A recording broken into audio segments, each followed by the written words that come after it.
Did you know that one of the most controversial stories in the Bible involves the shocking act of two daughters sleeping with their father? What does God want to teach us through such an uncomfortable and, at the same time, profound story? The story of Lot and his daughters, recorded in Genesis 19, is one of the most intriguing and controversial narratives in the scriptures. But why did God allow such a shocking event to be included in the Bible? What is the message behind this story, which seems so difficult to understand?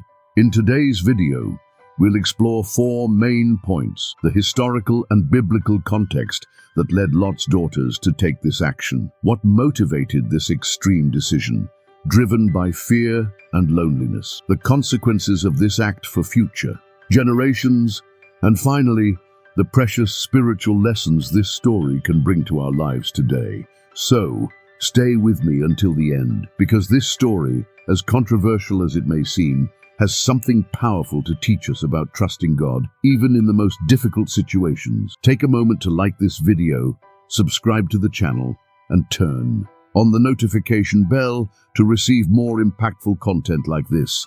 And let me know in the comments, do you believe that God can turn even our greatest mistakes into something good? Share your thoughts. Let's begin. Lot, Abraham's nephew, is a figure introduced in the book of Genesis during Abraham's journey to the land of Canaan. Lot was part of the family that God promised to bless, but his story takes dramatic turns that reveal both the consequences of personal choices and God's sovereignty amidst human failings. From the beginning, we see Lot as someone who accompanied Abraham in his walk of faith. But it's important to note that when the time came for Abraham and Lot to separate, Lot made a decision that would profoundly mark his life. In Genesis 13:10-11, we read that Lot chose to live in the fertile plains near Sodom, basing his decision on the appearance of the land and its potential for material prosperity, without considering the moral and spiritual environment. However, Sodom and Gomorrah were not just prosperous cities. The Bible describes Sodom as exceedingly wicked and sinful against the Lord. Genesis 13:13. These cities are often used in the Bible as symbols of moral decay and rejection of God's commandments. Nevertheless, Lot prospered there for a time, even becoming an influential figure in the city, as indicated in Genesis 19:1, where we find him sitting at the city gate, a sign of authority. The destruction of Sodom and Gomorrah, a divine judgment, the climax of this part of the story, occurs in Genesis 19, when God decides to destroy Sodom and Gomorrah because of their wickedness. But before executing judgment, God, in his mercy, sends two angels to warn Lot and rescue his family. Imagine being in Lot's place, trying to raise your family in the midst of a corrupt society, facing the burden of making decisions in an environment where morality is deeply distorted. What choices would you make? The angels warned Lot to flee, but Sodom's moral corruption was so deep that even the men of the city attempted to assault the visitors. In a desperate act, Lot offered his daughters in exchange for the safety of the angels, revealing how distorted his morality had become after years of living in Sodom. When Lot's family finally fled, another tragedy occurred. His wife disobeyed the command not to look back and was turned into a pillar of salt. This gesture symbolizes the danger of clinging to sin and an old way of life, a lesson that remains spiritually powerful for us today. After the destruction, Lot and his two surviving daughters sought refuge in a cave in the mountains. This setting of isolation and total loss laid the foundation for the shocking event that would follow. To understand the shocking decision made by Lot's daughters, we need to dive into their mental and emotional state. Picture the scene: two young women who lost everything in a matter of hours. Their city was destroyed, their friends and acquaintances perished, their mother turned into a pillar of salt, and now they were living isolated in a cave with their father. This isolation was more than physical. It was also psychological and spiritual. Believing that the world had ended and that no other humans remained, Lot's daughters were immersed in absolute despair, fear of the end of the world. They believed that the destruction of Sodom and Gomorrah was an apocalyptic event and that no other men existed on earth to marry or form a family with. The eldest daughter expresses this fear in Genesis 19:31. Our father is old, and there is no man on earth to come into us, as is the custom of all the earth. In the culture of that time, continuing the family lineage was considered a sacred duty. To Lot's daughters, the survival of their family depended solely on their actions. However, this reasoning reveals their lack of faith in the God who had just delivered them from the destruction of Sodom. Loneliness and isolation. The cave they lived in was not just a physical refuge, but also a reflection of their emotional state. They were cut off from the world, with no one to guide or counsel them spiritually. Loneliness is one of the most powerful weapons despair can use against us, and it's something many of us face during moments of crisis. Reflection. Question: how many times in moments of difficulty do we feel alone and believe there is no solution? What can we learn from this? The influence of Sodom and moral distortion. Another factor that contributed to the daughters' decision was the culture in which they were raised. Sodom and Gomorrah were cities marked by perverted morality, where sin was normalized. This likely distorted their sense of right and wrong. The fact that Lot had offered his daughters to the crowd in Sodom already indicates a moral distortion that might have been passed on to them. Even though they physically left Sodom, the spirit of Sodom still lingered in their minds and attitude. Practical lesson. This teaches us about the power of the environments and cultures we are immersed in to shape our decisions. We are influenced by what surrounds us, and we must remain vigilant not to allow values contrary to God's word to infiltrate our lives. 1 Corinthians 15:33 warns us, "Do not be deceived. Bad company ruins good morals." The role of fear and lack of faith. The decision to get their father drunk and sleep with him was premeditated. They took this action believing they needed to solve the problem on their own, without considering that the same God who had delivered them from destruction could provide a solution. This reminds us of Sarah's story, who in her desperation over not having children gave Hagar to Abraham, trying to help God fulfill his promise. Just like Sarah, Lot's daughters allowed fear to dominate their actions. Practical lesson.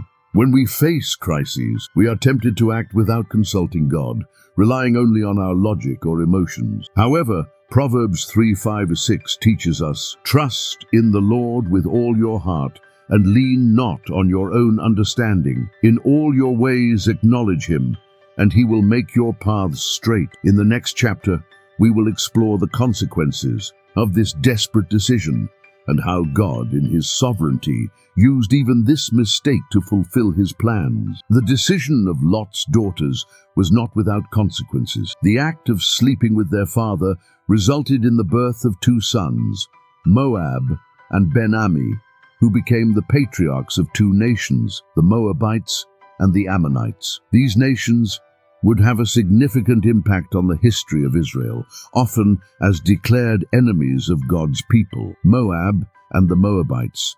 The eldest daughter's son, Moab, became the ancestor of the Moabites. This nation frequently positioned itself as an adversary of Israel. One of the most striking episodes involving the Moabites is found in Numbers 22, when Balak, the king of Moab, hired the prophet Balaam to curse Israel. Although God frustrated Balak's plans, this event highlights the persistent opposition of the Moabites to God's chosen people. Later, in Numbers 25:1-3, the Moabites seduced the Israelites into sin and idolatry, which provoked God's anger against Israel. Ben-Ami and the Ammonites. The younger daughter's son, Ben-Ami, became the ancestor of the Ammonites. Like the Moabites, the Ammonites also frequently waged war against Israel. In Judges 10:6-8, we read that God allowed the Ammonites to oppress Israel because of their idolatry. During Saul's reign, the Ammonites launched another attack against Israel, described in 1 Samuel 11. Despite their hostility, God demonstrated compassion toward the descendants of Lot. In Deuteronomy 2:9, God instructed Israel not to attack the Moabites because they were descendants of Lot, showing that even in the midst of sin, God does not forget his promises. Moab's role in God's redemptive plan, despite their controversial origins, God used the descendants of Moab to fulfill his redemptive plan. A clear example is Ruth, a Moabite woman who chose to follow the God of Israel. Ruth became part of the genealogy of Jesus Christ, proving that God can transform stories of failure into stories of redemption. Practical lesson. This teaches us that God can use even our mistakes to fulfill his purposes. As Romans 8:28 reminds us, we know that in all things God works for the good of those who love him, who have been called according to his purpose. God's redemption of human errors. Although the act of Lot's daughters was driven by desperation and a lack of faith, God, in his sovereignty, turned this story into something greater. He used even the fruits of a human mistake to bring forth his redemptive plan. Reflection. Question. Do you believe that God can transform the mistakes of your past into something glorious? In the next chapter, we will dive into the precious spiritual lessons and practical applications that this story offers for our lives today. The story of Lot and his daughters is not just a historical account. It reflects human weaknesses, the consequences of choices, and God's ability to redeem even the most challenging situations. Here are some lessons we can apply to our lives. Trust in God. Even in the hardest times, Lot's daughters acted without seeking God's guidance, letting fear and desperation control their actions. They forgot that the God who saved them from Sodom's destruction could also provide for their future. How often do we act the same way in crises, making rash decisions and doubting God's timing? The Bible reminds us in Jeremiah 32:27, I am the Lord, the God of all mankind. Is anything too hard for me? Practical lesson before taking action. In difficult moments, resist relying only on your understanding. Instead, pray, seek God's guidance, and trust that he can transform even the darkest situations. Desperation can lead to mistakes. Desperation makes us believe we are alone, with no way out. Lot's daughters, overwhelmed by fear, made a tragic decision that had long-term consequences. Practical application. When faced with financial troubles, illness, or family crises, remember God's promise. Do not fear, for I am with you. Do not be dismayed, for I am your God. I will strengthen you and help you. I will uphold you with my righteous right hand. Isaiah 41:10. Instead of acting impulsively, trust God's plan and ask for his wisdom to navigate through challenges. The power of long-term decisions. The actions of Lot's daughters shaped the destiny of future generations. Moab and Ammon became nations that opposed Israel and turned many away from God. This reminds us that our decisions today don't just affect us, but also future generations. Practical lesson. Before making big decisions, ask yourself, does this choice honor God? Is it aligned with biblical principles? What impact will this have in 5, 10, or 20 years? God is merciful and redemptive. Even though Lot's daughters acted wrongly, God, in his mercy, used their story in his redemptive plan. Ruth, a Moabite, became an ancestor of King David and Jesus Christ. This reminds us that God can turn even our biggest mistakes into testimonies of his grace. Romans 8:28 teaches us, and we know that in all things God works for the good of those who love him. Practical lesson. If you're still dealing with the consequences of past mistakes, don't despair. God can redeem your story. Confess your failures, surrender to him, and trust in his ability to create something glorious out of your brokenness. 5. The influence of environment and culture. Lot's daughters grew up in Sodom, a city filled with sin. This undoubtedly influenced their worldview. Today, we live in a culture that often normalizes sin and draws us away from God's values. Romans 12:2 reminds us, do not conform to the pattern of this world, but be transformed by the renewing of your mind. Practical lesson. Evaluate your environment and ask, is this culture bringing me closer to God or pulling me away? Surround yourself with influences that strengthen your faith such as a church community or godly friendships. The story of Lot and his daughters is both a warning and a message of hope. It reminds us that desperation leads to mistakes, but faith leads us to God's plan. God's sovereignty allows him to redeem even our worst choices. Our decisions have consequences beyond the present, but God can work through those consequences to glorify his name. Reflection. Question: what does this story teach you about the choices you are making today? Are there areas in your life you need to surrender to God? The story of Lot and his daughters is uncomfortable, controversial, and even difficult to understand at first glance. But it is precisely for this reason that it has so much to teach us. This narrative serves as a mirror of our own weaknesses, a warning about the consequences of impulsive decisions, and above all, a testimony to the grace and sovereignty of God, who can transform even the greatest mistakes into something glorious. Let's recap what we've learned today: the historical and biblical context that led Lot and his daughters